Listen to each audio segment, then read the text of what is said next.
बहुत कम ही ऐसा होता है कि एक साल में आपके सामने लगातार 3 4 5 एग्जाम पड़े हों और दो सबकी तैयारी करीब करीब सेम ही होती है, सेम ही चीजें आपको पढ़ना होता है।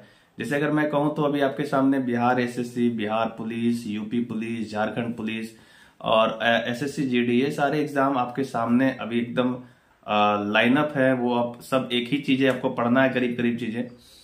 तो ये बहुत कम संजोग होता है कि आप एक बार खूब एफर्ट लगा दो और 4 5 एग्जाम आराम से दे लो, क्योंकि सारे एग्जाम्स इतने जल्दी जल्दी आते नहीं है। पर अभी संजोग है कि वैसा आया हुआ है। अगर आप इस वक्त भी अगर आप समय को खराब कर रहे हैं और तैयारी सही तरीके से नहीं कर रहे हैं, तो मुझे लगता है कि आप अपने लाइफ के लिए एक रिस्क ले रहे हैं। कोशिश ये करिए कि आप थोड़ा एफर्ट लगा लीजिए इस बार, अगर शायद 2024 में ही आपको सक्सेस मिल जाए।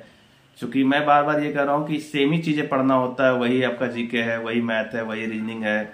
आपका कुछ एग्जाम में हिंदी वगैरह पढ़ने होते हैं, वो कि नॉर्मल ही होता है हिंदी वगैरह पढ़ना। और सारे जितने भी एग्जाम है सभी एग्जाम में करीब करीब पूछ ही लेते हैं, तो वो सब एक सेम चीजें पढ़ना है, सेम पैटर्न की चीजें हैं। एक बार अगर आप एफर्ट लगा लेते हैं तो शायद ये 3 4 एग्जाम में कोई एक क्रैक कर ले तो आपका सक्सेस मिल जाएगा।